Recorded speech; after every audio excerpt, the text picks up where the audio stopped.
Hi, my name is Matthew Schmitz. I'm the senior editor of First Things. I came to Princeton from small town Nebraska, where my intellectual formation was basically what I read in my free time, and also the Bible that my parents encouraged me to read. So when I came to Princeton, I was a committed evangelical, and during my time on campus, I became a Catholic, which was in part rejecting some of the beliefs I previously held, but I think in larger part embracing just a fuller embrace of the faith that I've been brought up in. I was involved in a number of organizations on campus, like Princeton Pro-Life and the Princeton Tory, and came to know Professor George slightly, and also came to know Luis Tellez, president of Witherspoon. And afterward, I took a job here, and it allowed me to meet a lot of people, academics who I'd read and respected, also young people who I became good friends with. And in time, I then went on to work at First Things, having gained experience in journalism at Witherspoon by working on Public Discourse. And I would say that to this day, I continue to work with people that I met here at Witherspoon. If it weren't for an institution like Witherspoon, which created gave a solidity and presence to a certain sane alternative to the campus intellectual culture, I'm not sure that I would have become the person I am now. I certainly would have been able to make some of the friends who have formed me. When you're on campus and asking questions, there's often not a place to go, but at Princeton there was a more substantial Christian and even especially Catholic presence, supported not in a direct way by Witherspoon, but in a more indirect way by the community of conversation that Witherspoon brought together.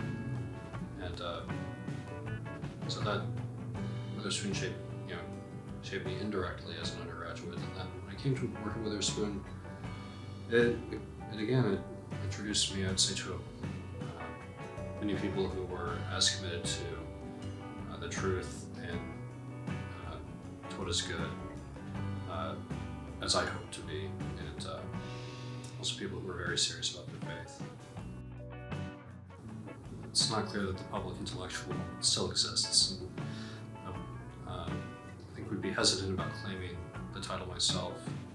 So the public intellectual came into its own around mid-century, when America was no longer the uniformly Protestant nation that it had once been, and so could no longer look to Protestant religious authorities as the voice of conscience and of moral authority that they had once been.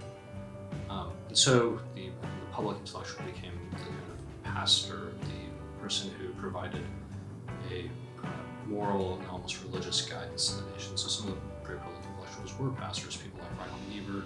Others were more secular figures. But one thing that you saw at mid-century when the public intellectual flourished was that people had a greater trust in our institutions and in such as the university, such as the government, than they do today. So I think today, the fortunes of the public intellectual have declined in part because people don't want to hear that serious authoritative voice as much.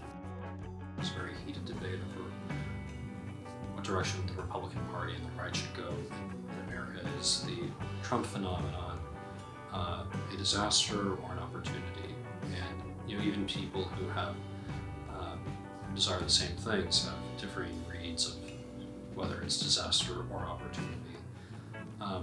But what I would say is that Trump's election has unsettled a lot of settled assumptions, and so it has created a chance for intellectual entrepreneurs or people who want something better. It's given them a chance to strive for that. We don't know what the outcome will be. One hopes it will be good.